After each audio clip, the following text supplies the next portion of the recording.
అరుణ నాలుగో పుస్తకం తీసుకురావడం నాకు చాలా ఆనందంగా ఉంది. ముఖ్యంగా కవిత్వంలో రెండవ పుస్తకం. కవయిత్రిగానే తను నాకు పరిచయం. సోమవారం కవి సమ్మేళనం అని మేము తెలంగాణ రచయితల సంఘం ద్వారా నిర్వహిస్తూ ఉన్నాము. మా కందుకూరు శ్రీరామ్ సార్ ఇక్కడే ఉన్నారు, అధ్యక్షుడు. మేము ప్రతి వారం కలుసుకున్న సందర్భంలో అరుణ నాకు పరిచయం అవ్వడం, ఆ కవిత్వాన్ని వినగానే, ఆమె చదివిన విధానం కవితాత్మకంగా ఎలా చదివిందో వినగానే నేను ఆమెను పరిచయం చేసుకున్నాను. అక్కడి నుంచి మొదలైంది మా పరిచయము. అది ఇలా కొనసాగుతూ ఒక చిన్న పాయ ప్రవహిస్తూ ఒక పెద్ద నదిగా అయినట్టుగా మా ఇద్దరి మధ్యన ఒక అనుబంధం పెనవేసుకుంది. ఇప్పుడు అన్నకు అభినందనలు చెప్తూ ఈ చేతన శిల్పం పుస్తక ఆవిష్కరణ సందర్భంగా తనను అభినందిస్తూ, వేదిక చాలా గొప్ప వేదిక, అందరూ ప్రముఖులందరూ ఉన్నారు. ఎవరి చేతిలో అయితే నా థీసిస్ పడాలో వాళ్ళ చేతిలో పడింది. నిత్యానందరావు గారు నాకు గురువుగా పర్యవేక్షకులుగా ఉన్నారు. వారు ఇవాళ ఈ వేదిక మీద ఉన్నారు. నన్ను మంచిగా పరిచయం చేశారు. అది ముఖ్యంగా నా ద్వారా అరుణ పరిచయం కావడం కూడా వారికి సంతోషాన్ని కలిగించింది. అంటే నాకు ఇంకేం కావాలి. ధన్యవాదాలనే. నమస్కారం.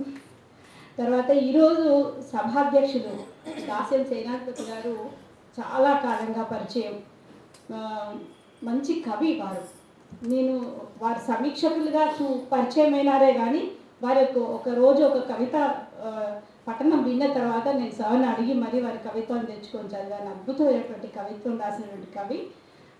ఎంతోమందికి స్నేహభావంతో కవులను ఒక దారిలో నడిపించడానికి, కొత్త కవులకు ప్రేరణ ఇచ్చినటువంటి మా దాస్యం సేనాపతి గారికి వేదిక మీద ఉన్నారు. అభినందనలు, నమస్కారాలు సార్.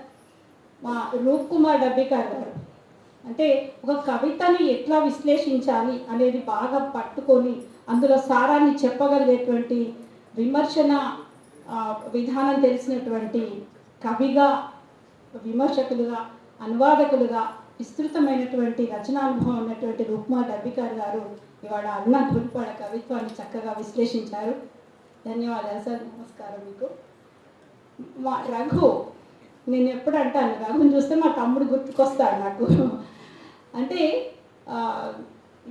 తను ఒక పెద్ద ఉద్యోగంలో ఉన్న పెద్ద కవిని, ఈ పదవి ఉంది ఆ పదవి ఉంది అని ఎప్పుడు భేషజాలు ప్రదర్శించాడు.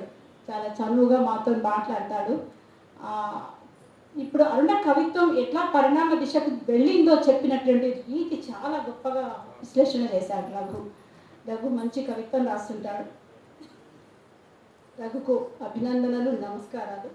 మా శ్రీరామ్ సార్కి ఇప్పుడే చెప్పాను, శ్రీరామ్ సార్కి బాగా అభిమానం మేమందరం. అంటే కవులంటే ఆయనకు బాగా ప్రేమ, అందుకోసం ముందుకు వస్తూనే ఉంటారు. అటువంటి శ్రీరామ్ సార్ ఇవాళ మా అరుణ సభలో ఉన్నారు. నమస్కారం వారికి. విద్య నిగూఢ గుప్తమగు విత్తము రూపము పూరుషాళికిని, విద్య యశస్సు భోగకరి, విద్య గురుండు విదేశ బంధుడును, విద్య విశిష్ట దైవతము, విద్యకు సాటి ధనంబు లేదినన్ అన్నాడు భర్తృహరి. విద్యను ఒడిసిపట్టింది కాబట్టే అరుణ ఇంత తొందరలోనే, తను ఆలస్యంగా సాహిత్య ప్రయాణం చేస్తూ ఇంత తొందరగా ఇంత మంచి స్థానానికి రావడానికి కారణం ఆమె చదువు, ఆమె విద్య వల్లనే. తను ఎంఏ తెలుగు చేసింది, తెలుగు పండిట్ ట్రైనింగ్ చేసింది, ఎంఏ ఇంగ్లీష్ కూడా చేసింది. ఆ తర్వాత ఉద్యోగం కూడా ఉపాధ్యాయునిగా ఉద్యోగం చేసింది. తనకు పద్యం మీద పట్టుంది, వచన కవిత్వం బాగా వంట పట్టించుకుంది. ఇటువంటి క్రమాలకు అన్నింటికి కూడా విద్యనే కారణం. అటువంటి విద్య వల్లనే వాళ్ళ మన ఇంతమంది అభిమానాన్ని తను చూరగొన్నది. అటువంటి అరుణ స్నేహశీలి. చాలా ఆమెతో మాట్లాడితే మనకు అర్థమవుతుంది. తొందరగా కోపం రాదు, చాలా సంయమనం అని ఇంతకుముందే అందరూ చెప్పారు. నాకు మాత్రం భగవంతుడు ప్రసాదించిన ఒక చెల్లె. కొత్త ఇంకా ఇంతకన్నా వేరే ఏం చెప్పలేదు నేను. తను కవయిత్రిగా, రచయిత్రిగా ఎదిగిన ఈ నేపథ్యం చాలా ఆశ్చర్యం అనిపిస్తుంది. దానికి కారణం ఏంటంటే, ఒక్క కవిత చెప్తాను మీకు.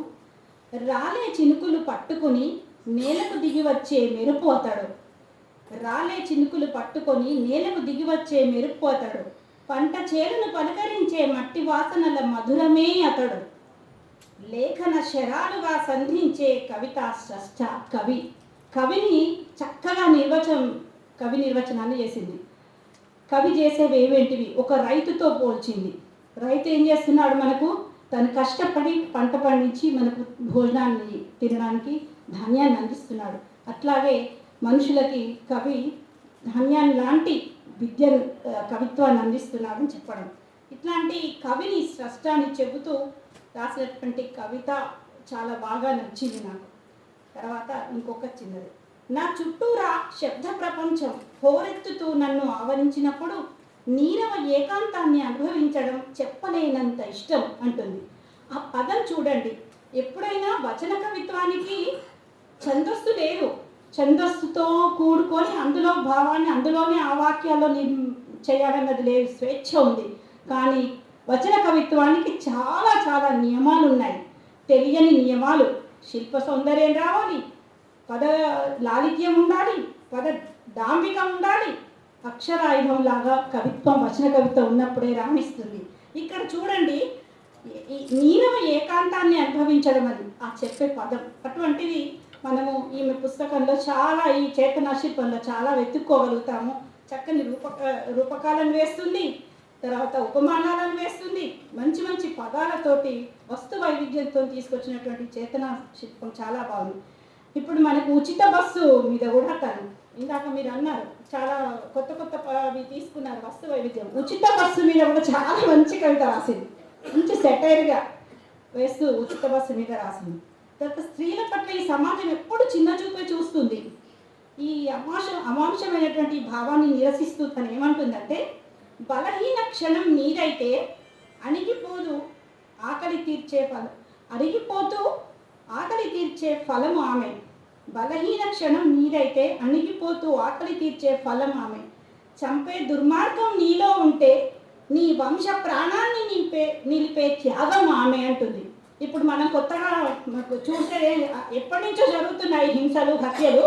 ఈ మధ్య కొత్తగా నిన్న కూడా విన్నాం మనము. చంపే దుర్మార్గం నీలో ఉంటే నీ వంశ ప్రాణాన్ని నిలిపేటువంటి త్యాగశీలి స్త్రీ. చాలా బాగా చెప్పింది ఇక్కడ. తర్వాత 4 గోడల మౌన ముద్ర ఆమె అంటుంది. ఎంత మంచి పోలిక చూడండి, 4 గోడల మౌన ముద్ర ఆమె. కండలు తిరిగిన దేహబలం నీకుంటే నీ తోడుగా మెదిలే ఆత్మస్థైర్యం ఆమె. ఎంతో బలం ఉండొచ్చు, ఎంతో శక్తి ఉండొచ్చు, కానీ ఇంటికి వచ్చాక కావాల్సింది అతనికి భార్య, బిడ్డ, అక్క, తల్లి, స్త్రీమూర్తి మాత్రమే తనకు సాంత్వననిస్తుంది అని మాత్రం ఖచ్చితంగా చెప్పొచ్చు. ఆ భావాలన్నీ ఈ కవిత్వంలో చూపించింది.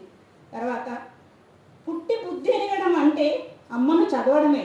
గొప్ప కవిత అమ్మ గురించి రాసేటప్పుడు. పుట్టి బుద్ధి ఎరగడం అంటే అమ్మను చదవడమే.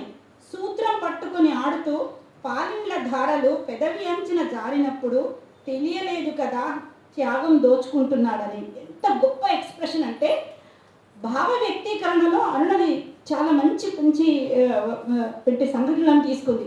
పిల్లవాడు పాలు తాగుతున్నాడు, సూత్రాలు పట్టుకొని ఆడుకుంటూ పాలు తాగుతున్నాడు. తల్లి భావించలేదు, నా కొడుకును పెంచుతున్నా అనుకుంటుంది. కానీ వాడు ఏం చేయబోతున్నాడు? పెద్దగయ్యాక ఆమెని దూరం కొట్టేస్తున్నాడు. దాన్ని ఇటువంటి పెద్ద భావాన్ని చిన్న వాక్యంలో చాలా బాగా, అంటే అవి ఆ త్యాగము దోచుకుంటున్నాడని నాకు తెలియలేదు అంటుంది. ఇట్లా చక్కని కవితలు రాసినటువంటి మన అరుణకి మంచి కుటుంబం కూడా దొరికింది. దీనికి ఒక చిన్న పద్యం చెప్పి ముగిస్తాను. పెట్టిన దినముల లోపల నట్టడువులకైన వచ్చు నానార్థములు. పెట్టిన దినంలో నువ్వు నట్టులో ఉన్నా కూడా వస్తాయట.